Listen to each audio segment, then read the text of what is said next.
Welcome to Conversation Corners, sponsored by AHNCC, a cross cultural exploration of rituals and celebration of spring introduction. This Conversation Corner featured a panel of holistic nurses who each presented and discussed a variety of cultural traditions that celebrate springtime as ushered in by the vernal equinox.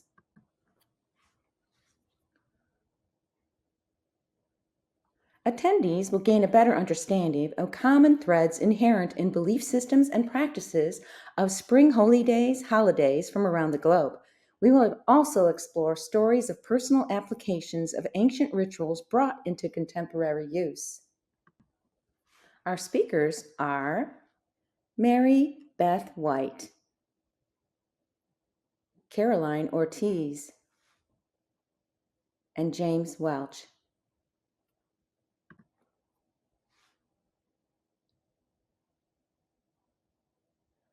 Join Jim Welch, Caroline Ortiz, and Mary Beth White in conversation about spring traditions and celebrations.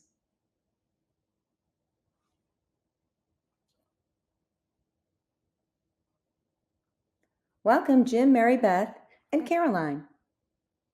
Hi, welcome everyone. We appreciate everybody on tonight on Conversation Corners. This spring from Caroline's Cinco de Mayo when she did that a few months ago. And so people wanted to hear about various rituals and practices in various cultures. So we've done a quick one, two, three. Caroline is going to do Mesoamerica. Mary Beth is going to do Irish and Celtic in that area. And then I'm going to kind of wrap it all up and talk about a few things that go across different cultures. So, Caroline, take it away. Thank you so much. And this is so exciting. I have been looking forward to this for months. So happy to be here with y'all. Again, as Jim said, I'm Caroline Ortiz, and my focus is the spring equinox in Mesoamerica. I will start to say this is just my experience and my understanding. And the more I delved into it, the more I knew nothing. But that's also the exciting part, leaving room for the curiosity and the surprise. As I start, I just want to share the inspiration for all of this. And this that I'm talking about is my delving into my own culture. I am from deep South Texas. I consider myself Tex-Mex. Grew up on the border with Mexico and between three worlds, the worlds of Mexico, the worlds of the US, and the world of Texas, because it is its own thing for sure. And the person that I think of when I look at my culture, my history, is my paternal grandmother, whose picture you see here, Doña Agustina Castillo Avila. And I learned from her without knowing I was learning so much of the traditional medicine of Mexico and Mesoamerica. I also want to uplift the name of Mina Garcia and Doña Panchita.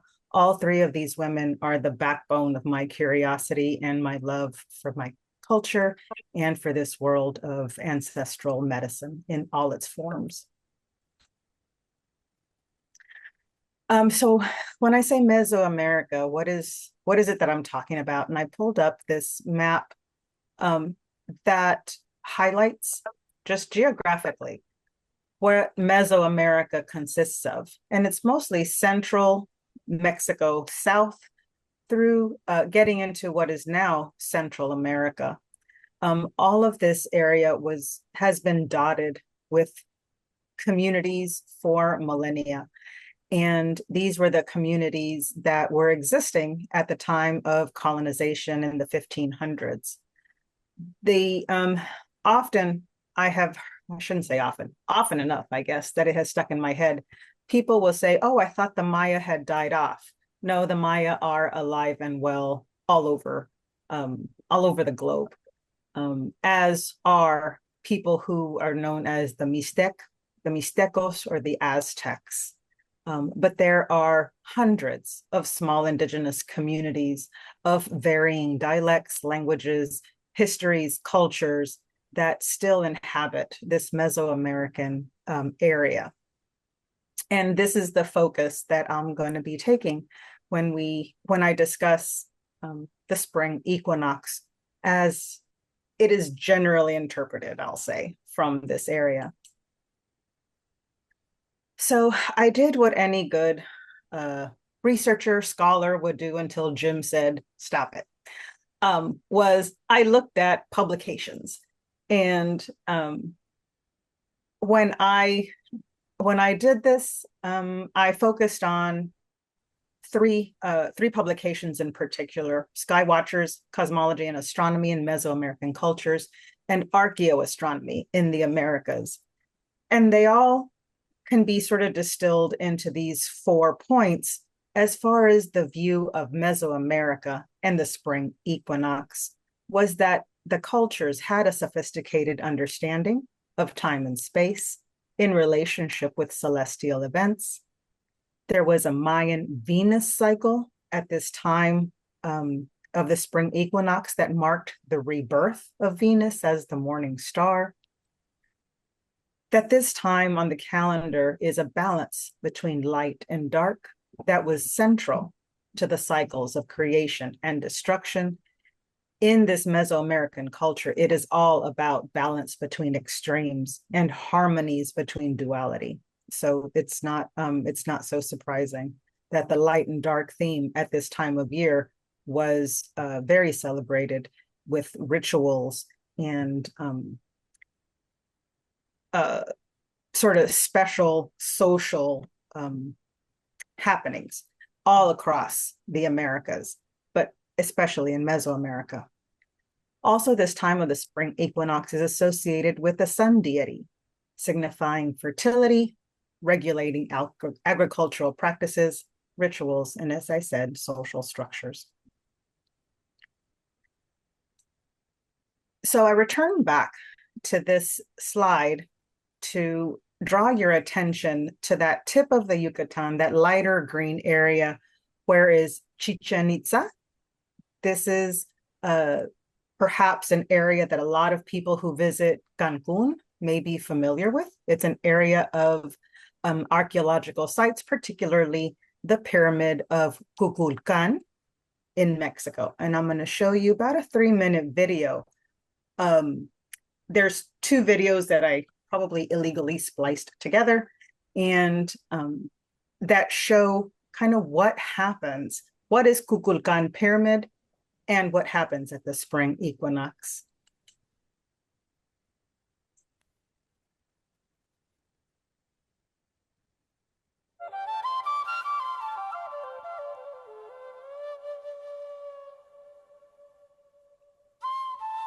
The dominant feature of Chichen Itza is undoubtedly the Pyramid of Kukulkan, a masterpiece of geodetic, numeric and astronomical information. The floor of the plaza from which it rises was once painted in red cinnabar and forms the top of several underground levels built by the original astronomer priest Nohosh Itz Zab. There may be as many as 9 underground levels to reflect the Maya underworld. All of this too was built above a cenote and originally accessed by canoe using a network of underground waterways. The pyramid's general slope of 52 degrees is the same as the Great Pyramid of Giza. Its terrace walls slant at 72 degrees, the root number to calculate the Earth's precession and the houses of the zodiac. Each large step features 52 panels, the cycle of the Pleiades, which equals 1 Maya century. Stairways inclined at 45 degrees represent the square, the material world, and 4 staircases of 91 steps equal 364, with the top platform making 365, the solar year. The pyramid's shape tracks the equinoxes, solstices, and the zenith of the sun. At the equinox sunrise, the pyramid's shadow forms the head and wings of a quetzal bird on the ground, while the clap of hands imitates the bird's sound.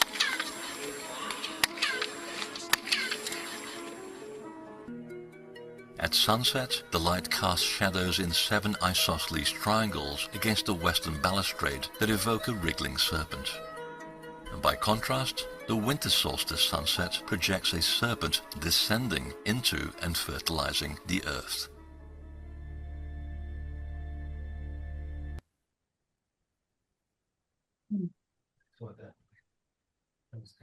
Hmm.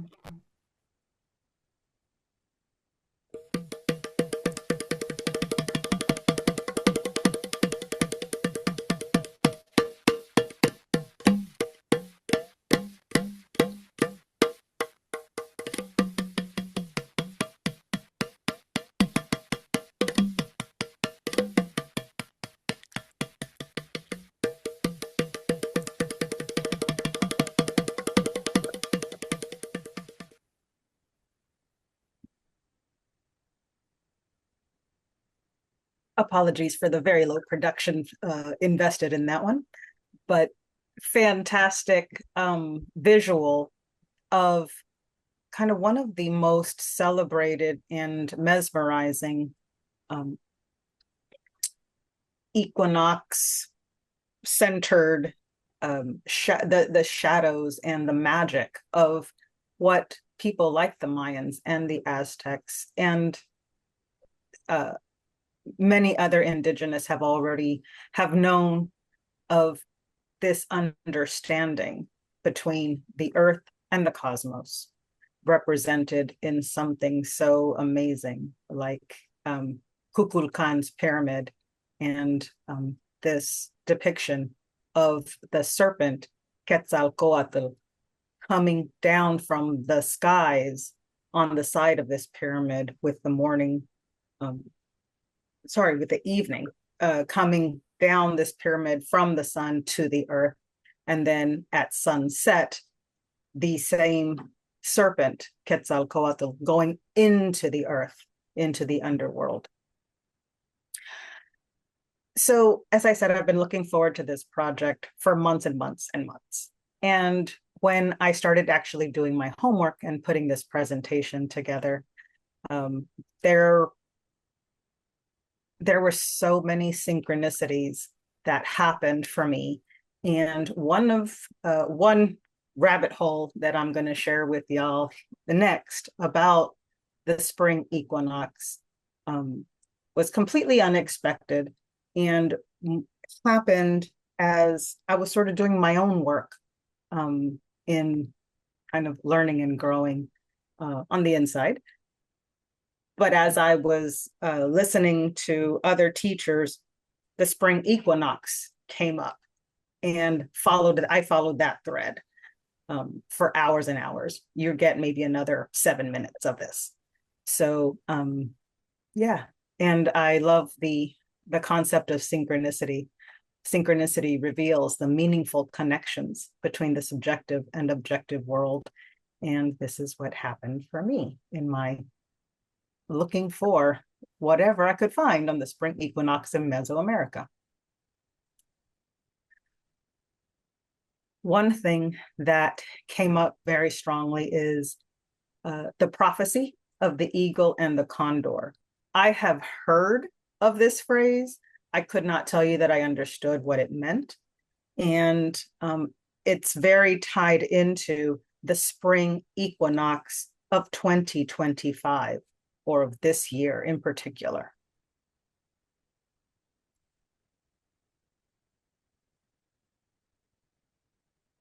And here is another 2.5-minute video. Everything begins with spirit. You overstep that, you're going to fall short.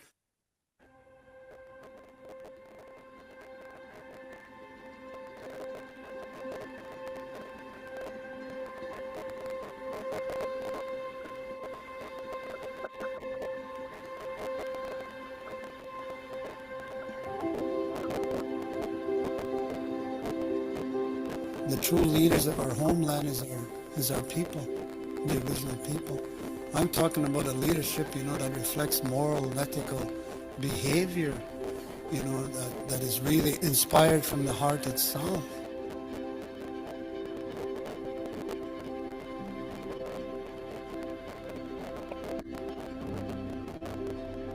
For us, as indigenous, there is no coincidence for us. Everything has a purpose. Bringing together people, uniting hearts, uniting the love, raising the love of humanity, of our sacred Mother Earth, the universe, the light that shines in the day. We call in our language the term Chakuti, transformation.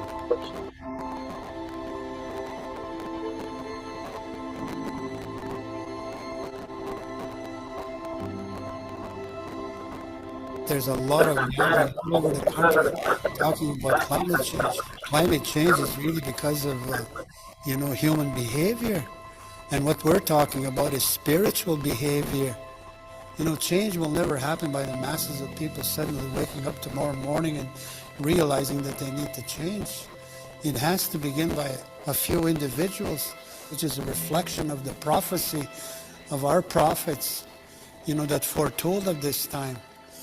And the prophecy was that it would be here that the truth would be revealed at the center of the continent that we refer to as Turtle Island.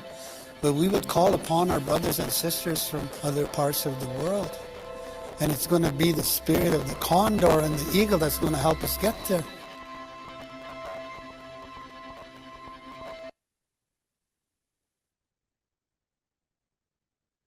So from what I was finding and really striving to understand that I'll share with you is this year in 2025, the spring equinox is marking a new fire as it does yearly, but particularly in this year, it is a reawakening, a rejoining of the Americas, the people across the Americas, North, Central, South, and a new fire of such magnificence, of such importance that has been predicted by ancient people across the globe, that is understood as the responsibility of starting in the Americas. And I apologize because I'm interpreting all the many different things that I was finding, and I'm still processing it.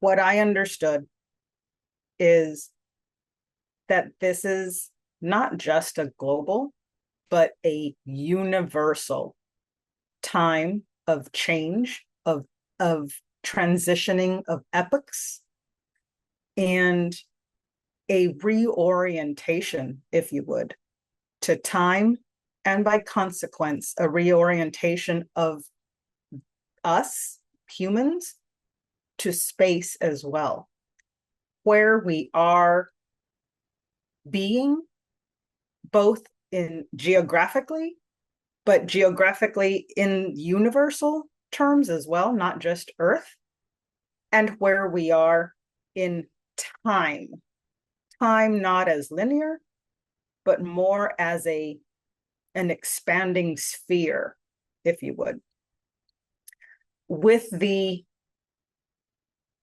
wouldn't say it's not even a goal or an aim, but with a drive or a destiny toward fuller consciousness. It is the understanding of time as art, and this epic transition of in kind of Aztec Mesoamerican, they're called suns. This transmission to the fifth sun is is focused on asking ourselves, who is the owner of my time? What do I give my time to? And a reclamation of ourselves, of our own power, and taking back of our own development as spiritual beings, with a more intentional, a more awakened consciousness. And it starts at the spring equinox of this year in the Yucatan. And these celebrations and rituals will continue to happen throughout the year, using the solstices, the equinoxes, the moon phases, the full moon, the new moon phases, as that reorientation back to cosmic time, as opposed to what some people are calling artificial or mechanistic time. And in that transition, we discover ourselves again and we remember.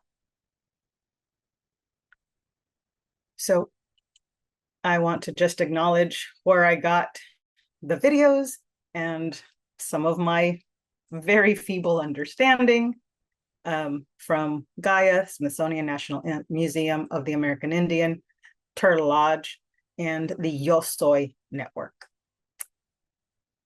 Thank you so, so much.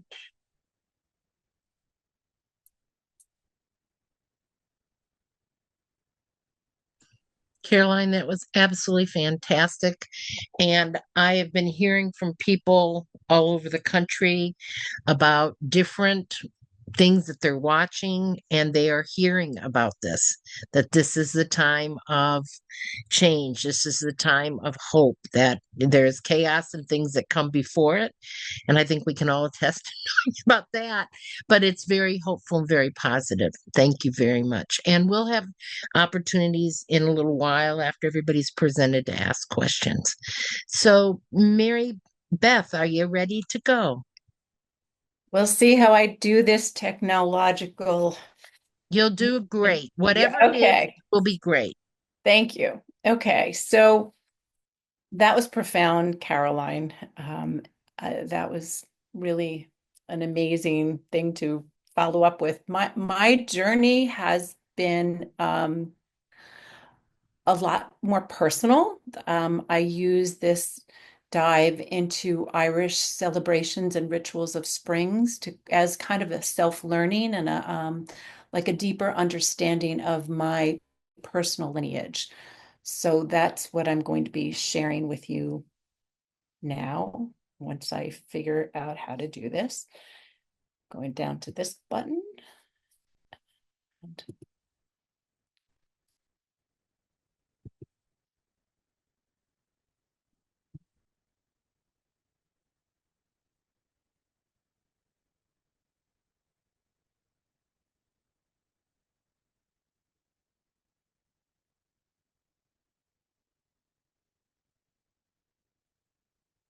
Are you able to see it?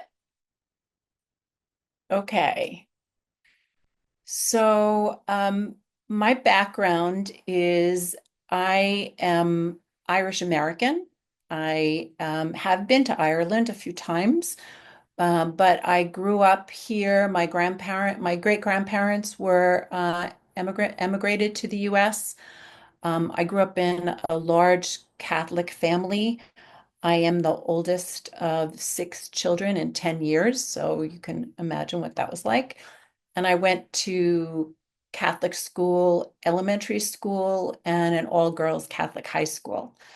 And that was in the 60s and the 70s, and Catholic schools back then had at times they could be pretty cruel. And it was always kind of confusing to me to hear the theology and witness what was happening around me. So it kind of left me feeling like an untethered. I would always focus on Mother Mary. That felt like a safe place for me. And I also had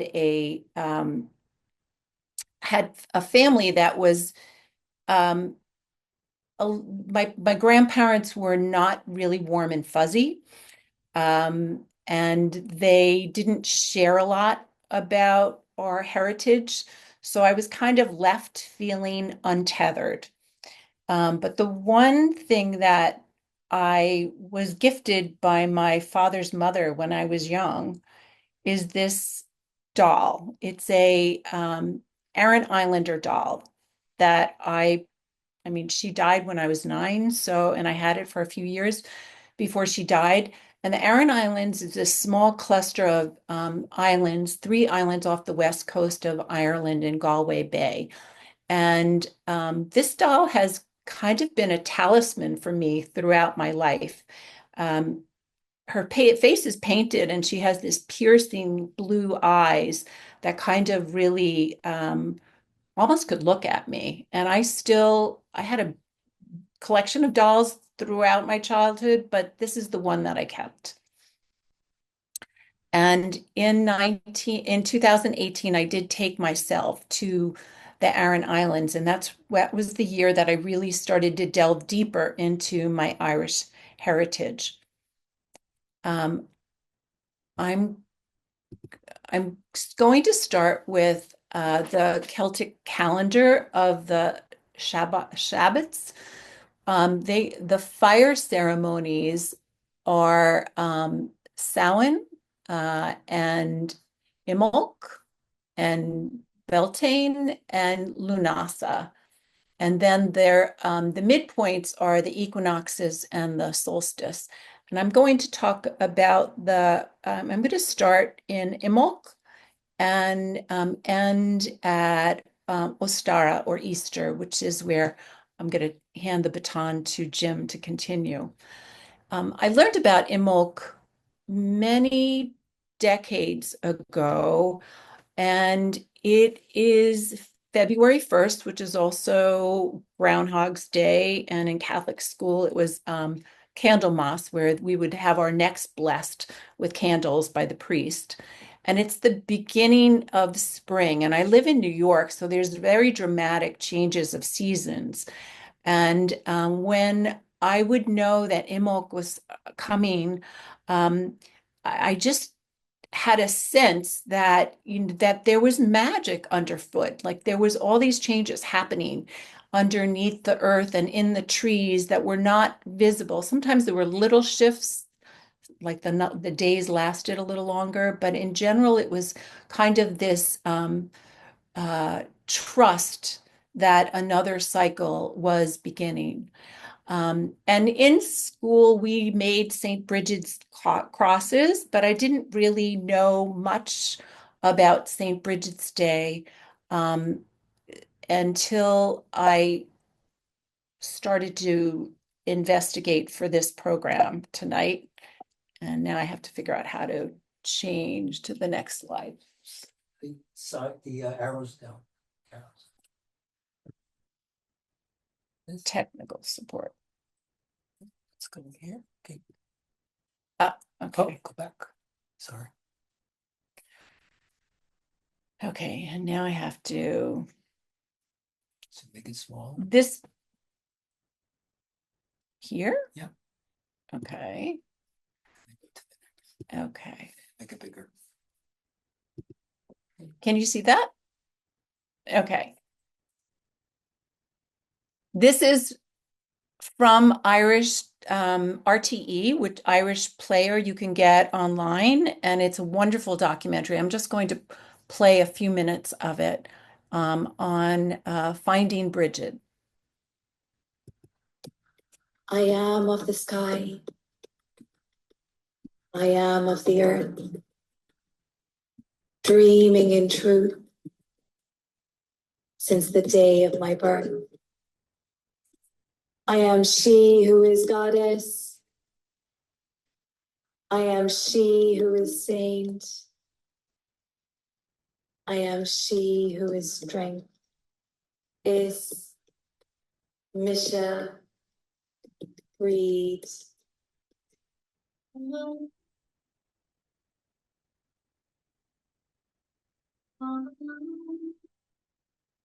we're St. Bridget's Well here in Liscannor.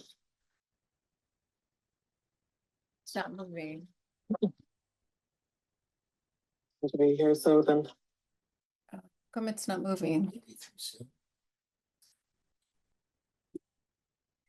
the dial moving? It looks like it's moving, but the screen is not moving. It's not. It might be frozen. I am of the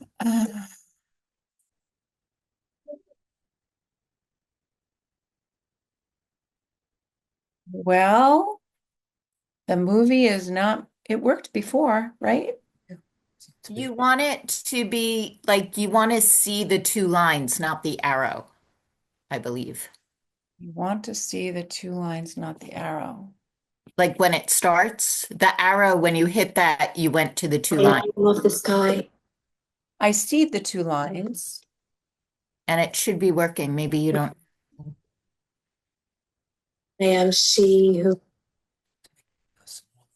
so there's layers and layers and layers and Here we layers. go. Well, we're of gonna have to photographs watch it and this prep. way. Let's do it that way. Yeah, it's just. I am of the sky.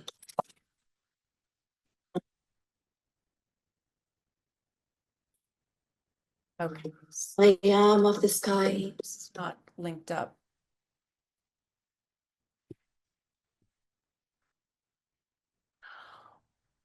Well, basically, this is a beautiful documentary that's 50 minutes long that I would highly suggest you look into. And the narrator is Siobhan McSweeney, who is in Derry Girls. And she also, for those of you that like the Great Pottery Throwdown, was one of the hosts of that.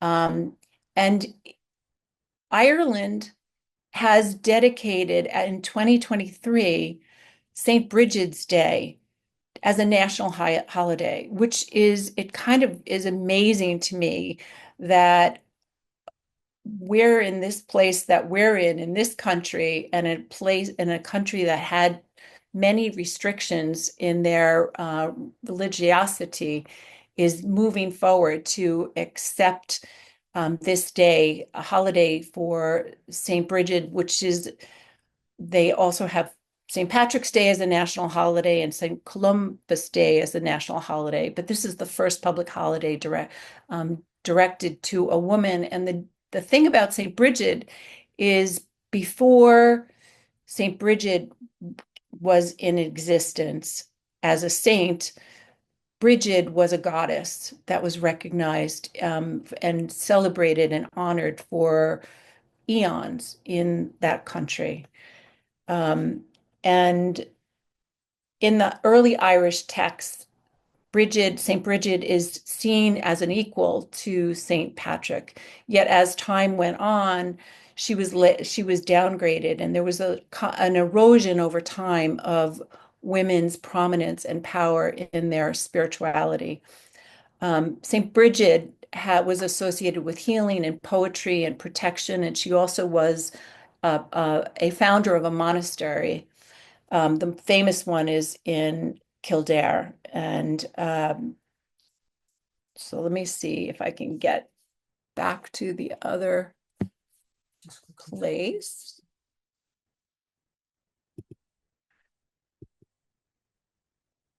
These two books are the books that I used as primary sources for tonight's talk. The Serpent and the Goddess was written by Mary Condren, who's a feminist theologian, she is one of the people that they interviewed in the documentary Finding Bridget. And she talks about the transition from pre-Christianity to Christianity being the dominant religion, and how all the different effects that it had on women in society, and the restrictions that were put on them. And the Irish Customs and Rituals book was recommended to me by a friend in Ireland. We have in the US certainly heard of St. Patrick's Day, and yet in Ireland, a lot of the way that St. Patrick is celebrated here is very different than how St. Patrick is acknowledged in Ireland. St. Patrick in this picture is, he was actually born in Wales and then captured and brought to Ireland as a slave at the age of 16, and was in that position for 6 years before he was released. And he came back to Ireland to change, to bring Christianity, to change the masses and move them away from their indigenous religion. And you could see on the ground that there are serpents. And actually in Ireland, there have never been serpents. That's a mythology.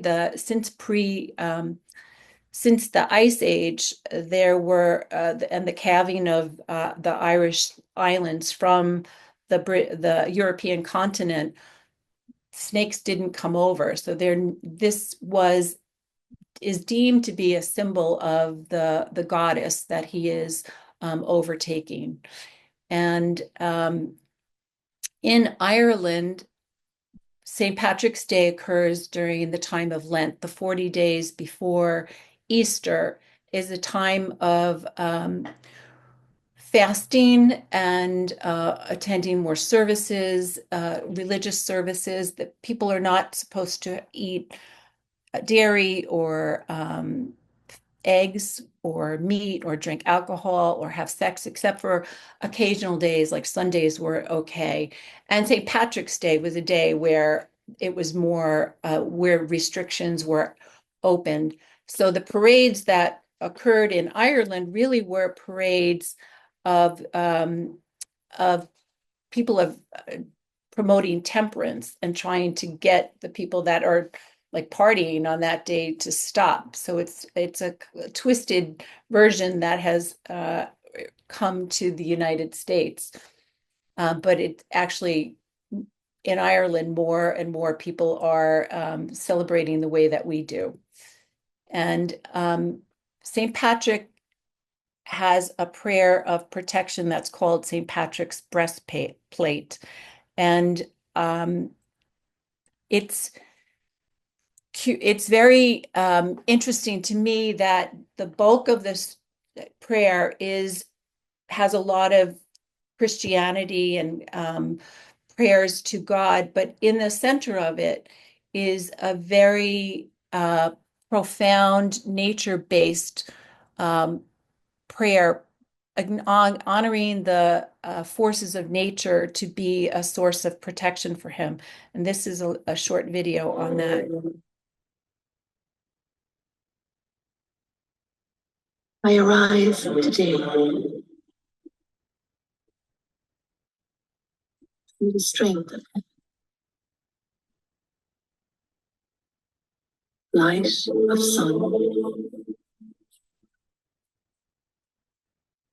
radiance of moon,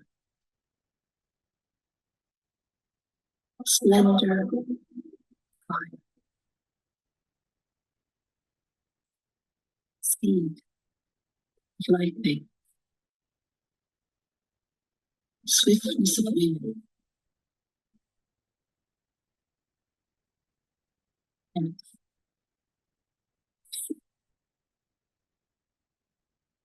stability of earth, firmness of rock.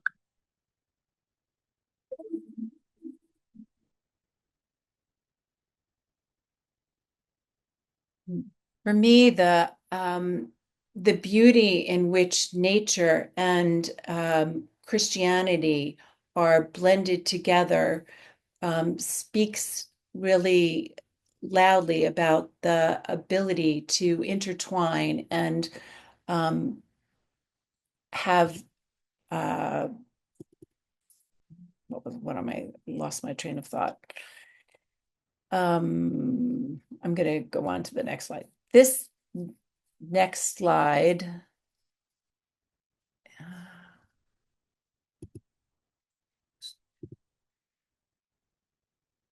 is in County Meath. This is a place called Loughcrew, and it is a Neolithic necropolis.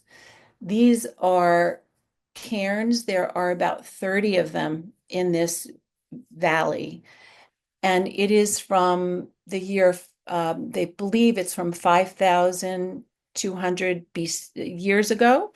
So these are older than the Egyptian pyramids. And there are satellites of about 30 of these.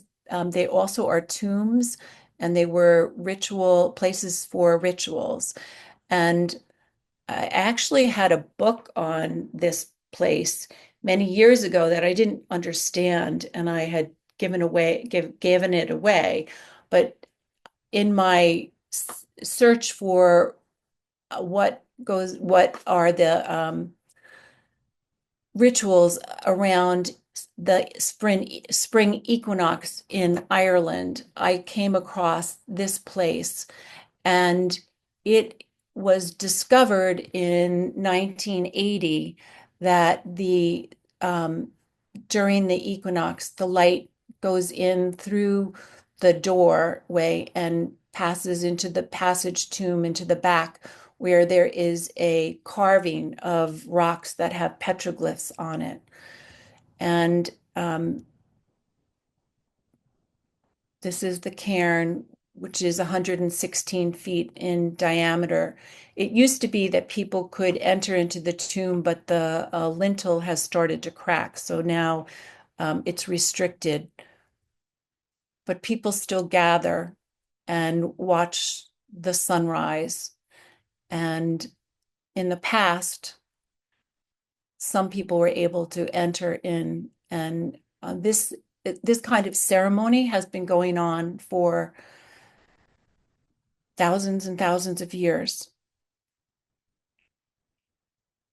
There's a 3-day period in which during the sunrise, the sun enters through the passage tomb and lights up this back carving, which has squiggles and stars, and we don't actually know what they mean, but this is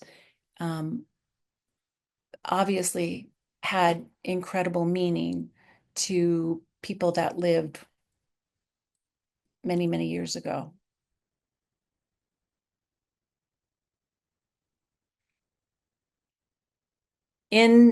During the time of Lent, as I said, that there was a lot of restriction of and fasting, and eggs were not allowed to be eaten most days. And so on Good Friday, families would start to collect the eggs, and it was a treat to go to get together and decorate them, and finally be able to eat something that was something that people were not allowed to have beforehand. So I'm going to pass this on to James. Thank you, Mary Beth. I wrote down some questions that I can't wait to ask when we have time at the end. I'm gonna stop sharing. The red button, I have to get into this.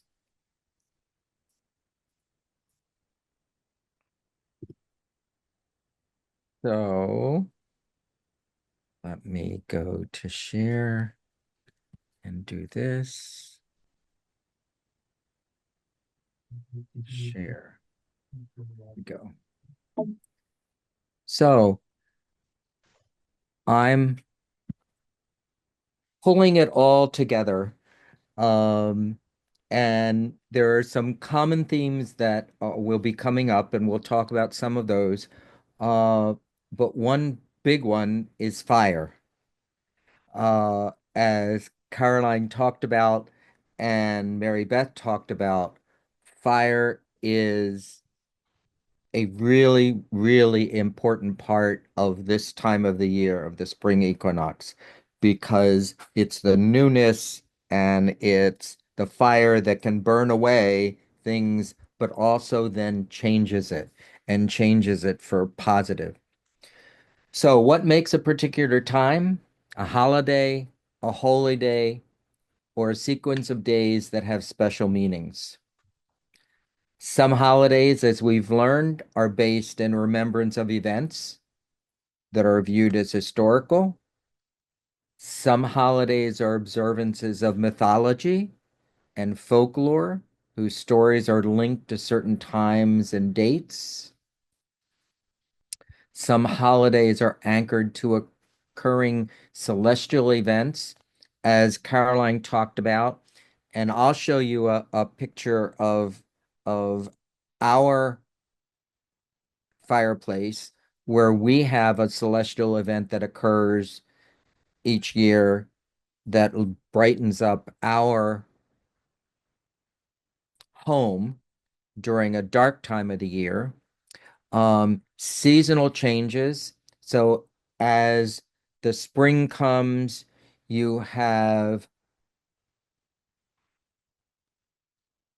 lambs that are born.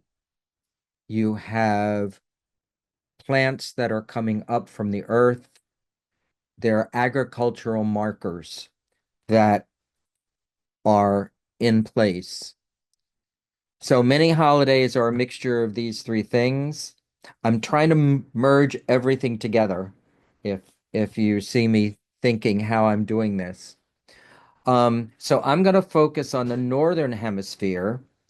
Caroline did the middle, and Mary Beth did Irish.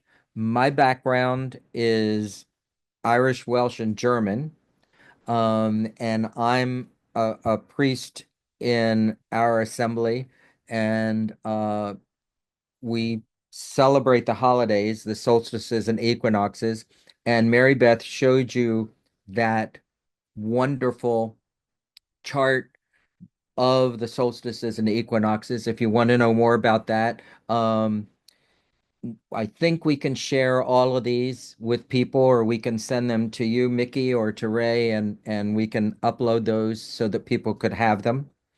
But the March equinox is called the vernal or spring equinox. And it's also called Ostara, which Mary Beth talked about. It's a spring holiday that I celebrate every year. And what are the characteristics? Characteristics, and this is an important piece that Carolyn talked about earlier. It's a time when the days and the nights are of equal length. So that dark and that light, that positive, negative, those forces that we talk about all the time, during this time, it's equal. And it's the only time of the year that the sun rises exactly in the east and sets exactly in the west. We're talking about the northern hemisphere here. It's also a time where we truly see that life is returning to earth. Many things are in bloom. And March is when hares, rabbits, and many other animals bring forth new life, as we know. Any of you that have foxes around know that that's also the time when you see little kits running around. From an astrological perspective, it is also when the sun enters the sign of Aries. And Aries in astrology is the beginning of the cycle and the birthday of the world. So it's no wonder that many religions and cultures have an observance on or near the spring equinox. So some other holidays that are celebrated, because we wanted to try to show that this is not just in one culture, it's many cultures. Holi is a Hindu festival of colors and joy and new love. Purim, a Jewish holiday celebrating the victory of life through the power of community. And I'm sure Marcy can talk about that one. Nowruz, the Baha'i New Year. Chagan, a Japanese Buddhist holiday for spiritual progress and enlightenment. Disabloat, a Norse celebration in honor of goddesses and female ancestral spirits. And what you'll see in a lot of cultures, indigenous cultures, is women who are revered. And in the Western culture, we've gone past that. However, hopefully we'll be able to bring that back and bring the strength of Mother Earth and goddesses back to the forefront. Easter, the resurrection and spiritual renewal. Dita Averis, in Albania, rituals of Dita Averis include washing eyes with flour, drinking water from a wild spring found underground in forested areas to bring health and prosperous new year. Another tradition is the boiling of eggs, once again, a similar theme again and again, and a bonfire, once again, a similar theme, to the coming warmth of the sun. Ostara. In Germanic tradition, the spring celebration centered around Ostara or Ostri. Oste is a goddess of spring, fertility, and new life. Her symbols, hares, eggs, blossoming flowers. Sound familiar? And I'm doing this so that people, and I'm going to talk about at the end, a place that you can go to really look at the differences and the similarities in various cultures and various religious processes.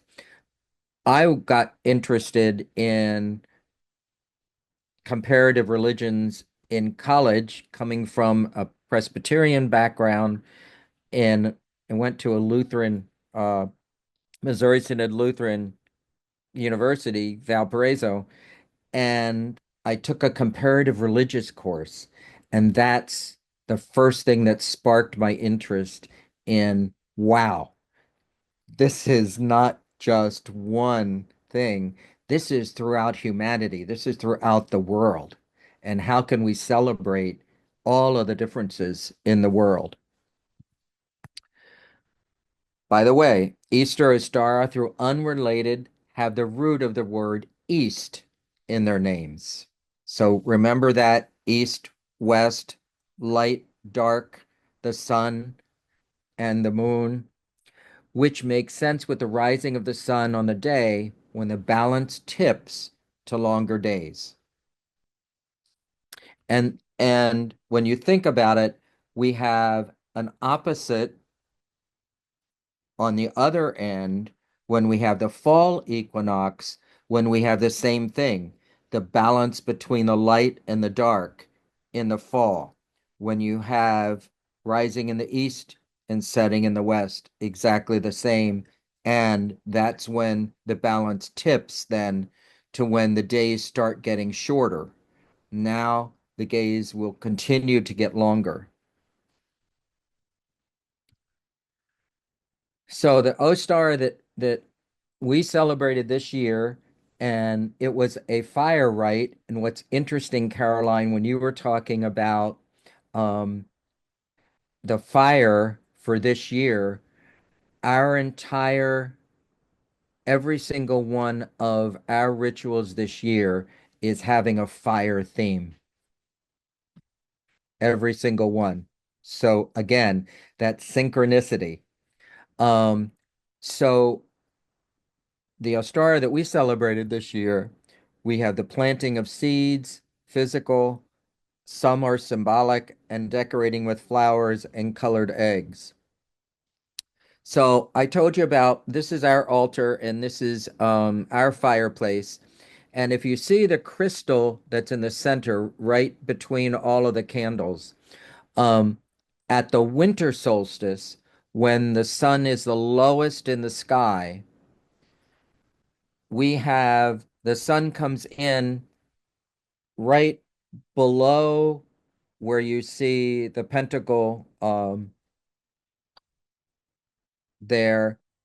There is a tile, and the tile and the light bounces off that tile and hits the crystal, so that each year light from the sun enters into the center of our house and lights up that crystal. So part of our renewal, I know this isn't Ostara, but part of our renewal at the dark time of the year, at the winter solstice, is the renewal of the sun into our home. So that's just another little piece that I thought would be interesting for people. So a star is one of the best times of the year to focus on what is to be truly grounded and centered. So if you're thinking about it, we just went past it, so that this is something you might think to do in your own time and place. This is a picture of our bees. Bees are out now. They are, in fact, we had one that was about ready to swarm, and Evo went out with me standing on the side as he had his spacesuit on, and added what's called a super. He added another top to our beehive because there were so many bees, they were deciding that they should leave swarm and go someplace else because there wasn't enough room. What was interesting, and this was the first time it happened in our beehives, is they swarmed, they went to one of our rhododendrons, but half of the hive didn't leave the hive itself. So they would go back to the hive. And then a second time later in the day, they came out, part of the hive came out again, wanting to swarm, but went back. So we're not sure exactly, but a lot of people, when we look and talk to some of our beekeeper friends, one, either the queen had decided she was not wanting to leave the hive, she wanted to stay, or two, the queen had died, and the girls, because most of the beehives are female, if you didn't know that, they are, um, had lost the queen and they needed to make a new queen. And so they were in the process of doing that. And some of the bees decided that this was not the time to go. So there are different interpretations of what that meant, but we put the extra super on the top, and suffice it to say, today they all were back in their hive, going up to the next super. The other thing that's important, and you heard that from both Mary Beth and Caroline, was words.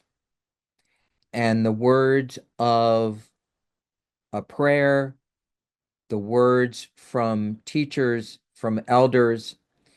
And this is a chant that we use. Sweet water and warm sun bless us. O spring comes hope, begins in us. Out come the leaves, up comes the grass. O seeds and eggs, O Ostara. Another one, the Kore chant. She changes everything she touches, and everything she touches changes. I won't go through the entire thing, but a seed she deeply buries, she weaves the thread of seasons, her secret darkness carries, she loves beyond all reason. Everything lost is found again in a new form, in a new way. Everything hurt is healed again in a new time, in a new day. So words, extremely important as we celebrate. So, in sync with eternity, holidays like a star help us to connect our personal sense of time with the cycles of nature and eternity. So, this year, along with our fire rites, we are working for prosperity, abundance, and balance in our gardens and our lives. And this was chosen because right now we're in a tough time. We don't know where everyone may get their food for the next year. We're doing things during this year like having a big canning party in August where neighbors and part of our tradition and others can come and help can for the dark time of the year. And so we want our gardens to flourish and our lives to flourish. So what we did was we took ashes from the fires that we had done at Imbolc and Ostar. We put those together with dirt. We charged that up and put a coin in there and are burying it to give prosperity and balance for our gardens and our lives. So these are little things that people can do. So I want to end with something that I would suggest, just like Mary Beth suggested you look at something. There is a wonderful series. Some of you may have seen this series. Those of you that are my age in your 70s and 80s, this was The Power of Myth by Joseph Campbell. It was Bill Moyers was the interviewer, and it was a PBS documentary called The Power of Myth. It was 6 episodes. It was a series in 1988. If you haven't seen it, it's something that I would suggest you look at. It's just wonderful and showing the difference and similarities of myths throughout our world. In my opinion, Joseph Campbell's work should not be forgotten because it shows the underlying unity of human dreams, aspirations, and spiritual longings. Our myths, practices, and rituals reveal the golden thread of connection. So I thank you. That's my email if you want to email me. And I'll stop sharing and we'll go on to questions. And I hope that this has given everybody food for thought, things to think about. So I don't know whether we have questions in the chat or not. I haven't seen questions, Jim, but Okay. what I will say is wow, wow, wow. I love the threads that connect us all these different cultures and all these different locations. And I think it's so hopeful. And I want to say thank you for that because I think we cannot have too much hope. We cannot have too much faith and we cannot have too much love. And so I'm going to open it up to questions or comments that other people would like to share.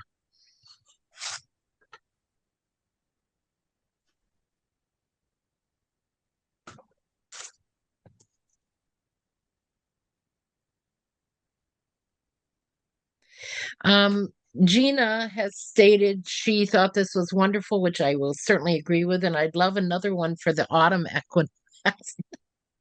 So, put a thought out there. You guys are getting requests because I think that the more we learn about our differences, the more we find out how much alike we are and what we share. Exactly. Any hands, any questions? Because I have a couple, but I don't want to monopolize. I have a question. This is for Jim. Since you're a beekeeper and stuff, I noticed in my pool, I know this is weird, but in March, all these bees kept like falling in the pool and dying. So what what does that mean? Because none of us could understand it. they're looking for water. Is They're that what it was? desperate. They're desperate for water. So what you need to do is if you take a small, the flatter the dish, the better, Don't Mhm. make it too deep. Make sure you put dirt in it. Make sure you put, I mean, you could take a peat if you want to and put it in there, put stones in there, anything that they can land on Yeah, and then water. drink the water. Okay. Because what happens is when pools are out there, they see water, they try to land on it or they try to drink it, and there may be a wave, and then that's it. They die. So if you can do anything, you can put sticks. We have one out there. I should probably take a picture. Maybe I'll take a picture, Mickey, and send it, and maybe people can see it. I mean, it looks gross, but it's we have dirt, we have sticks, we have stones in there, and the bees love it. They just love it because they also get minerals from the dirt or from the peat that you put in there, and they need minerals to make honey. Thank you so much. That, That's really that- interesting. yeah, Appreciate that's it. why honey is so nutritious for us and what lasts for so long. Um, Joseph Campbell is truly underappreciated. Super interesting read. I mean, yes, Joseph Campbell is just an amazing, amazing scholar. I mean, he has a whole series of books, but we each year go over the power of myth with our traditions so that people get to know the breadth and depth of all the traditions that are out there. Amazing. For some reason, my hand won't go up, but I did want to say that one of the threads that to me is so interesting and that I've seen so often in my life and in talking in people that, there's something so cyclical that happens. And it looks a little bit different. Like there is the beautiful circle of the different solstices and the holidays and the fire breathing um looking at the Irish, and then there's the history in the way that it's cyclical when you look at Chichen, which I can never pronounce, but Chichen Itza and the pyramids um, and just how we look at our life and how things go very cyclically. But you dive in deeper every time. Like we've been here before. It looks familiar. Why am I rediscovering it? But you're moving deeper in and moving a deeper level of understanding every time as you do it, more spiritually, more even more physically connected, or the growth level as you return to that same beginning. I saw that, in all of these religions, that's part of it, that we're supposed to return. So thank you all. That was pretty amazing. Thanks for that, Marcy. I just want to share something that you just reminded me of that I shared with Jim and Mary Beth when we were doing this, preparing for this. That again, the synchronicity. We were sharing how a lot of the things interconnect and kind of are very, very similar and this sort of thing, and within the traditions. And one of my teachers made a comment, again, completely different subject, but not at all, was what we call resonance. We say things like, oh, I resonate with that, or that resonates with me and really deeply. He says what we are doing is remembering that deep knowing that we all share. And so that's what your comment reminds me of. Thank you so much, Marcy. I love that. Thank you. Getting back to our humanity, our shared collective humanity. I wanted to ask Mary Beth about St. Bridget. What did she receive her sainthood or her recognition for? I will have to look that up, and get back to you because I am not exactly sure. But she was the she was an abbess at a time when women were not in those positions. And she started more than one monastery. And I don't know if she had miracles associated with her, if that's your question. One miracle that sounds more folklorish is she was bargaining with a priest, a bishop, I think, to expand one of her monasteries, and she used to wear a cloak. And he said, I will give you the area that your cloak covers. And her cloak expanded to many, many, many acres. So that sounds like a miracle or a folk tale, but that's related to her, and her cloak was of a protective nature. She was somebody who was called upon for protection. So maybe it was symbolic, and maybe all the people that were under her protection or connected to her represented the cloak. I mean, I think very often we take things literally, and then we don't understand how it fits. Thank you. I'll look her up too because I'm really curious. You don't see many women recognized in that way. She was not canonized. She was not canonized by the Catholic Church. Ah, So it's more of the populace believes in her And what she stood for. in Ireland and what she stood for. There is a Saint Bridget in Sweden, but it's completely different story, different being. Yeah. Evo just reminded me there's a Saint Bridget in Sweden, but it's a different, if you will, Saint Bridget.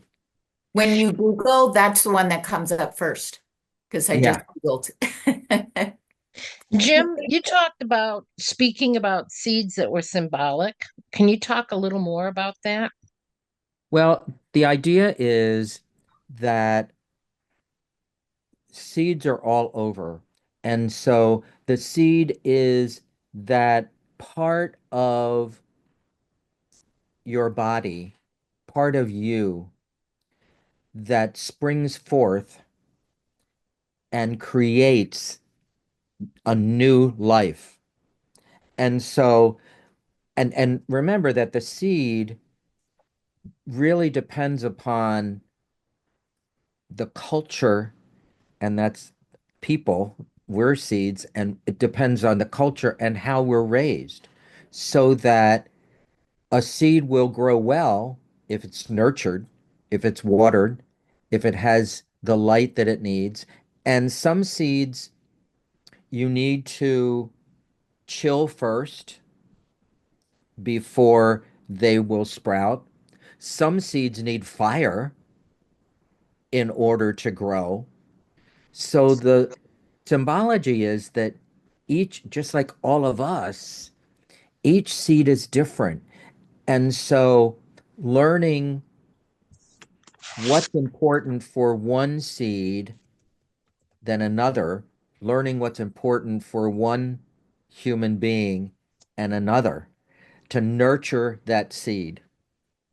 So the symbolism of how we do that and how can we do that as humanity. Love that.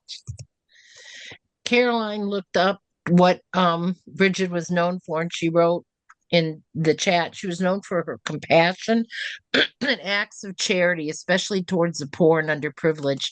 So, Mary Beth, I go back to that cloak. And what does a cloak do? It protects us. Whether you're talking Harry Potter or whether you're talking, cold weather, or whether you're talking needing comfort. But I think that's very symbolic. Yeah, and flame, there's a Bridget flame, and when we were in Ireland, we went to her altar there that had a Bridget flame, and we brought Bridget flame back with us. And the symbology of that is that whenever you light that candle, we have a chant that we use with that. That's again the flame that was on that candle. And so when we light a fresh candle using Bridget's flame, you're taking that flame symbolically that you got from Ireland to the new candle. So remember, this is energy. So it's just as we talk as holistic nurses, this is all energy. And so the energy that comes from one goes to another. And how do we make sure that we keep that energy going and that spirit going? It's one of the things that Jean Watson does when she has done in the past when she's presented. She always starts a candle and a flame, and we all receive a candle with a flame. Mm-hmm. Again, fire. Caroline brought that up with fire, and this is an important year for fire and for change. Fire represents change. Any other thoughts or questions? Bonnie? I'd just like to comment on how can we celebrate the mystery?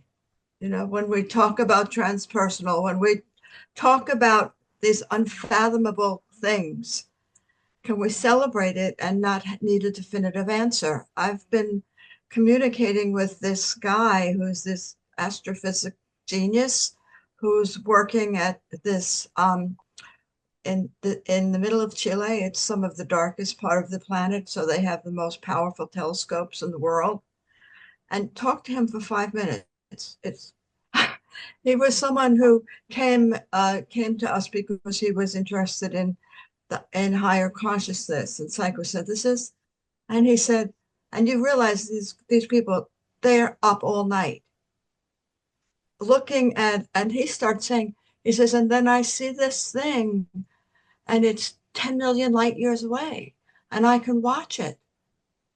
And he said, and we're all, it's all a part of us. I'm looking at it. It's part of my consciousness. But I think that there was something so profound to hear this guy. He's like, in his mid-20s. He's working in literally this, I forgot the name of the place in Chile, but it is the most powerful telescope on the planet.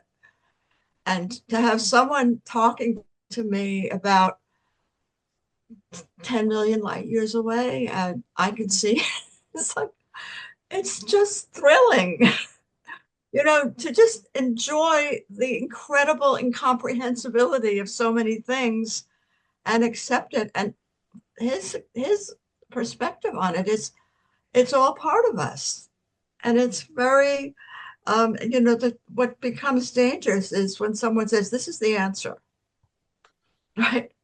And I always, all the years of working with people and their different kinds of transpersonal studies and all of that, you always have to have a little red flag if someone's saying, I have the answer. No one has the answer. We have wonder. And how can we be delighted that we don't have to have an answer? We can just be amazed and let that nourish us. And we can still live in our life and do all kinds of things. And that's the thing that keeps us all in unity. But it's, the people who get anxiety over that, then they need to come up with answers. And that's always, a challenge. So I think in terms of what all of you have been talking about, I love the mystery. The mystery, and there's no answer to the mystery. It's just enjoy it. I look at this little tiny seed and then, I watch it and how does it become a flower? What's going on in there? Or the bees, I've been seeing a lot of bees lately too. And I changed my garden, so I have all this butterfly and bee friendly plants, and it's amazing. Bonnie, I think what you touched on is so important because when we close doors and when we think we know it all, instead of that unknowing, the unknowing is what brings us, or the wonder is what brings us those sparkles in life, the excitement, the rejuvenation, the hope. And Yeah. I just, and yet we have so much in common when you're talking three different cultural perspectives here, and yet the threads are solid. Carrie, I'm very glad that was good for your soul. It was good for my soul too. And I wanted to point out that Gina gave us a couple foods for thought. One was, or questions, what seeds will you plant this spring? And the other one is, what would you like to nurture and grow? And I think those are fabulous questions for us to be Yes. thinking about. Other thoughts and other comments that people I want want to to share? thank my co-presenters, Caroline and Mary Beth. I mean, this has been a fun conversation corner for me. I definitely agree. It was a journey, and the synchronicities and the differences make it all beautiful. And Caroline, Mary Beth, Jim, it flowed so beautifully. And, the little idiosyncrasies that we all experience with technology are in the background. And everything came together as we needed to be. And I wanted to comment, Jim, about the chant that you had, because what came to me about an intent for this year is the balance in the garden of our lives. That it's a challenge these days to have that balance, and thinking of our lives as a garden that will grow and nurture and that we can support in helping us get where we need to go. Yeah, And and with even if you plant one seed and nurture that seed, or whatever you want to plant, an idea. It doesn't have to be a specific, it can be an idea, and nurture that idea between now and the next spring equinox. I mean, and hold on to that. hold on to that, Caroline. As Jim mentions, planting the seed, literal or figurative, I'll return back for myself and for whatever, whoever else this might resonate with. That question that one of the teachers posed was, who is the owner of your time? And being intentional with how we spend or live our time. That is such an incredibly marvelous question. I had to write that down because I think that we often feel like we've lost control of that or given it away. And what you brought back to us again was our ability to be intentional with our time. And that's a true gift, because we often feel like, especially in the United States, that we're on that hamster wheel. So thank you for that gift. Any other questions or thoughts or comments? So, Jim, do you remember when our next conversation corner is? I'll look it up. Hold on.